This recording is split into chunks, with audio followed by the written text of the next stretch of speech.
Let's begin this bulletin now by bringing you the latest COVID-19 figures from India. The country has recorded its highest daily surge in COVID-19 cases. The country recorded more than 22,000 new cases in the last 24 hours alone. This comes at a time when the country has already entered into the second phase of repealing the lockdown measures. The world's second most populous country has now recorded more than 100,000 new cases in the last 1 week alone.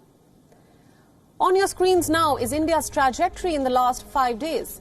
The country has confirmed more than 600,000 cases since the pandemic broke out. That's more than 6 lakh cases.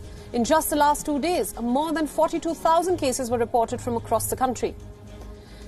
There was a marginal spike in the death toll and 442 deaths were reported today compared to 379 deaths on Friday.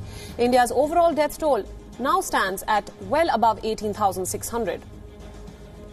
In terms of hotspots, the state of Maharashtra continues to remain a huge concern.